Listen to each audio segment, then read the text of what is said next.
Michael Jackson نے امریکہ اور Europe کے چوٹی کے 55 پلاسٹک سرجنز کی خدمات حاصل کی، یہاں تک کہ 1987 تک مائیکل جیکسن کی ساری شکل و صورت، جلد، نقوش اور حرکات و سکنات بدل گئی۔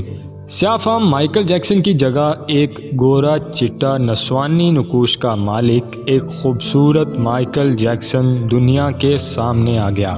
اس نے 1987 میں بیڈ کے نام سے اپنی تیسری البم جاری کی۔ یہ گورے مائیکل جیکسن کی پہلی البم تھی اور یہ البم بھی اس کی کامیاب ہوئی اور اس کی 3 کروڑ کاپیاں فروخت ہوئیں۔ اس البم کے بعد اس نے اپنا پہلا سولو ٹور شروع کیا۔ وہ ملکوں شہر شہر گیا، موسیقی کے شو کیے اور ان شوز سے کروڑوں ڈالرز کمائے۔ یوں اس نے اپنی سیاہ رنگت کو بھی شکست دے دی۔ اس کے بعد ماضی کی باری آئی۔ مائیکل جیکسن نے اپنے ماضی سے بھاگنا شروع کر دیا۔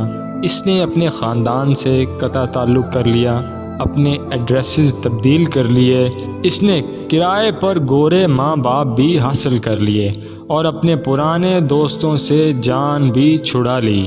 ان تمام اقدامات پر جہاں وہ اکیلا ہوتا چلا گیا، وہاں وہ مصنوعی زندگی کے گرداب میں بھی پھنس گیا۔ اس نے خود کو مشہور کرنے کے لیے ایلوس پریسلے کی بیٹی لیزا میری پریسلے سے شادی بھی کر لی۔ اس نے یورپ میں اپنے بڑے بڑے مجسمے بھی لگوا دیے اور مصنوعی طریقہ تولید کے ذریعے ایک نرس ڈیبی رو سے اپنا پہلا بیٹا پرنس مائیکل بھی پیدا کرا لیا۔ ڈیبی رو کے بدن سے اس کی بیٹی پیرس مائیکل بھی پیدا ہوئی۔ اس کی یہ کوشش بھی کامیاب ہو گئی۔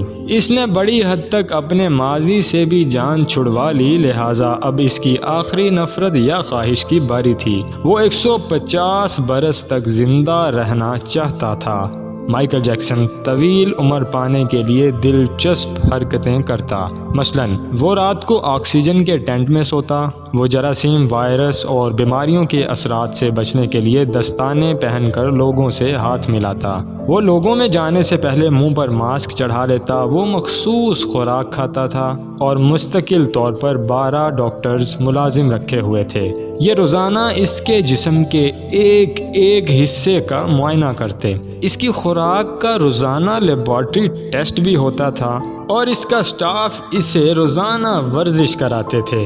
اس نے اپنے لیے فالتو پھیپھڑوں، گردوں، آنکھوں، دل اور جگر کا بندوبست بھی کر رکھا تھا۔ یہ ڈونر تھے جن کے تمام اخراجات وہ اٹھاتا تھا اور ان ڈونر نے بوقت ضرورت اپنے اعضاء اسے عطیہ کر دینا تھے۔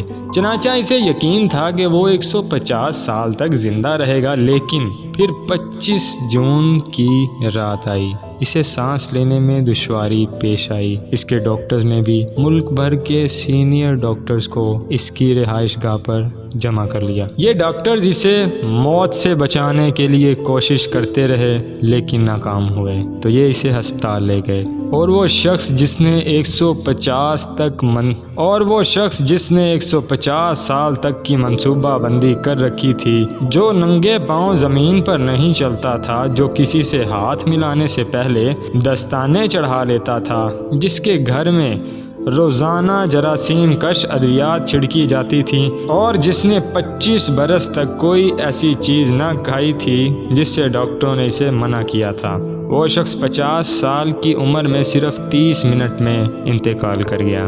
اس کی روح چٹکی کے دورانیے میں جسم سے پرواز کر گئی۔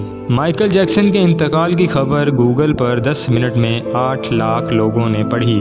یہ گوگل کی تاریخ کا ریکارڈ تھا اور اس ہیوی ٹریفک کی وجہ سے گوگل کا سسٹم بیٹھ گیا اور کمپنی کو 25 منٹ تک اپنے صارفین سے معذرت کرنا پڑی۔ مائیکل جیکسن کا پوسٹ مارٹم ہوا تو پتہ چلا احتیاط کی وجہ سے اس کا جسم ڈھانچہ بن چکا تھا۔ وہ سر سے گنجا تھا، اس کی پسلیاں ٹوٹی ہوئی تھی، اس کے کولے، کندھے، پسلیوں اور ٹانگوں پر سوئیوں کے بے تحاشا نشان تھے۔ وہ پلاسٹک سرجری کی وجہ سے پین کلر کا محتاج ہو چکا تھا، چنانچہ وہ روزانہ درجنوں انجیکشن لگواتا تھا، لیکن یہ انجیکشنز، یہ احتیاط اور یہ ڈاکٹرز بھی اسے موت سے نہیں بچا سکے اور وہ ایک دن چپ چاپ اس جہان سے چلا گیا جس میں ہر زندہ شخص نے پہنچنا ہے، اور یوں اس کی آخری خواہش پوری نہ ہو سکی۔ مائیکل جیکسن کی موت ایک اعلان ہے۔ انسان پوری دنیا کو شکست دے سکتا ہے لیکن اپنے مقدر کو شکست نہیں دے سکتا۔